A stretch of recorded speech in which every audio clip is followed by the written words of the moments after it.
কসবার হালতুতে একই পরিবারের ৩ জনের মৃত্যুর ঘটনায় উঠছে অনেক প্রশ্ন। আর্থিক অনটনের জেরেই কি আত্মহননের পথ বেছে নিয়েছিল ওই পরিবার? জল্পনা চলছে তা নিয়েও।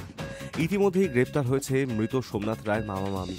এবার ওই ঘটনায় আরেক দালালকেও গ্রেপ্তার করল পুলিশ। জানা গেল টাকার বিনিময়ে ব্যাংক থেকে সোমনাথের 10 লাখ টাকা ঋণ পাইয়ে দিয়েছিলেন তিনি। পুলিশি সূত্রে খবর, ধৃত ব্যক্তির নাম চঞ্চল মুখোপাধ্যায়। অভিযোগ, সোমনাথকে একটি রাষ্ট্রায়ত্ত ব্যাংক থেকে 10 লক্ষ টাকা ঋণ পাইয়ে দিয়েছিলেন চঞ্চল। বিনিময়ে নিয়েছিলেন টাকাও। এবার তাকে গ্রেপ্তার করেছে পুলিশ। গোটা ঘটনায় তাঁর কি ভূমিকা ছিল তা খতিয়ে দেখা হচ্ছে। মঙ্গলবার সকালে কসবার হালতুতে সোমনাথ, তার স্ত্রী সুমিতা রায় এবং 2.5 বছরের পুত্র দেহ উদ্ধার হয়। ছেলের দেহ নিজের কাঁধের সঙ্গে বেঁধেই গলায় দড়ি দিয়েছিলেন সোমনাথ। তার স্ত্রীও গলায় দড়ি দেন। ঘরের দেয়াল জুড়ে লেখা ছিল সুইসাইড নোট। তাতে লেখা ছিল পরিবারের কয়েকজন সদস্যের নামও। সুমিত্রার পরিবারের দাবি, সম্পত্তি নিয়ে বিবাদের কারণেই আত্মঘাতী হয়েছেন ওই দম্পতি। তারা আঙুল তুলেছিলেন সোমনাথের মামা মামির দিকে। সোমনাথের লেখা সুইসাইড নোটেও রয়েছে সেই পারিবারিক বিবাদের কথা।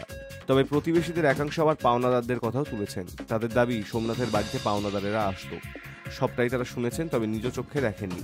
তবে কি আত্মহত্যার নেপথ্যে রয়েছে আর্থিক অনটনও? সেই বিষয়টিও খতিয়ে দেখছে তদন্তকারীরা। মঙ্গলবার রায় পরিবারের 3 জনের দেহ উদ্ধারের পরেই কসবা থানায় 2টি অভিযোগ দায়ের করা হয়। প্রথমটি করেছেন মৃত সুমিত্রার দিদি সুপর্ণা ভৌমিক। তিনি সোমনাথের মামা প্রদীপ কুমার ঘোষাল এবং মামি নীলিমা ঘোষালের বিরুদ্ধে আত্মহত্যায় প্ররোচনা, অপরাধমূলক ষড়যন্ত্রের অভিযোগ করেছেন। দ্বিতীয় অভিযোগ করেছেন সুমিত্রার বাবা বিশ্বনাথ ভৌমিক। তিনি অজ্ঞাত পরিচয় ব্যক্তির বিরুদ্ধে খুনের অভিযোগ করেছেন। ঘটনার পরেই সোমনাথের মামা, মামি এবং মাসিকে আটক করে থানায় নিয়ে যায় পুলিশ। পরে সুমিত্রার পরিবারের অভিযোগের ভিত্তিতে মঙ্গলবার রাতেই সোমনাথের মামা এবং মামিকে গ্রেপ্তার করা হয়।